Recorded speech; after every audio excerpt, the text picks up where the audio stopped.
Since the election, there have been so many revelations about Trump's Russia ties that it's impossible to keep track of them all.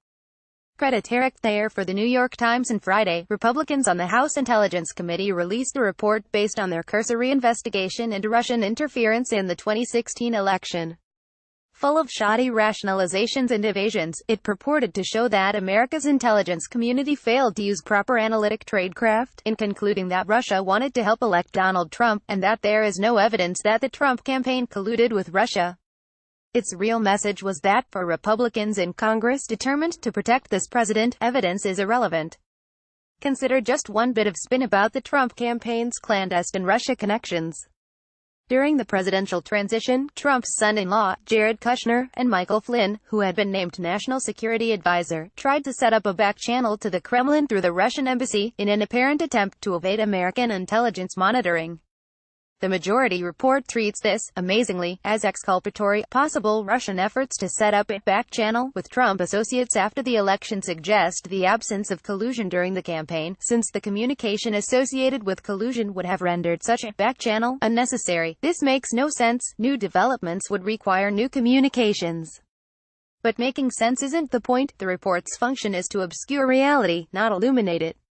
In reality, as the meticulous Democratic response to the Republican report makes clear, there's already overwhelming evidence of the Trump campaign's collusion with Russia.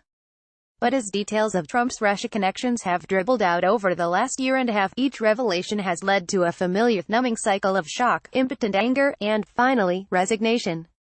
Try to remember, if you can, how astonishing it was on Jan.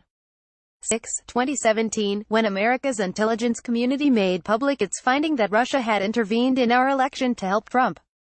Imagine if we'd known then just a fraction of what we know now, like the November 2015 email exchange between Felix Sater, a Trump associate and convicted felon with ties to Russian organized crime, and the Trump lawyer Michael Cohen, recently the subject of an FBI raid. Sater boasted, "Buddy, our boy can become president of the USA and we can engineer it.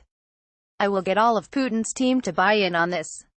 We still don't know what Sater meant by this. Republicans have shown a staggering lack of interest in finding out. Imagine if, as we were learning about Russian measures last January, we'd also found out about the Trump campaign chairman Paul Manafort's offer to deliver briefings to a Russian oligarch to whom he was deeply in debt. And if we'd known that one Trump campaign advisor, George Papadopoulos, had been in frequent communication with someone who claimed to be from the Russian Ministry of Foreign Affairs, and that the FBI suspected another campaign advisor, Carter Page, of being a Russian agent. What if we'd also known that the Republican operative Paul Erickson wrote to a senior Trump campaign official about the back channel to the Kremlin he'd been cultivating through the National Rifle Association, and that Donald Trump Jr. met with Erickson's Russian contact at the NRA's 2016 convention? I can't help thinking that it would be harder to explain away the Trump campaign's treachery if we'd been forced to reckon with it all at once.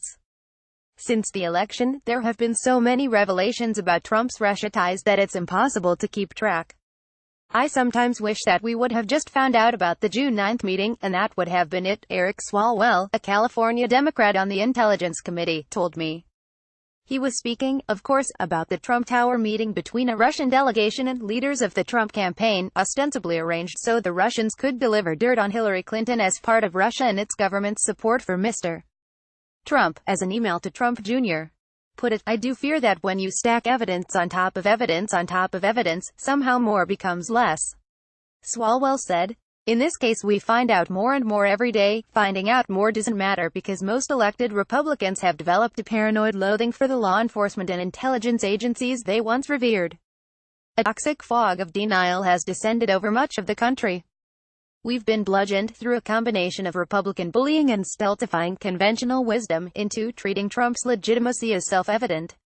When intelligence agency veterans, including James Comey, the former director of national intelligence James Clapper and the former CIA director John Brennan, speak out with alarm about Trump, the media debates their propriety, while Republicans frame their contempt for the president as evidence of a deep state conspiracy.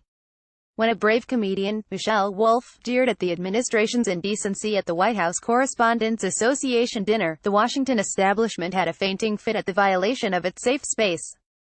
Under Trump, the central battle in our culture is between truth and power.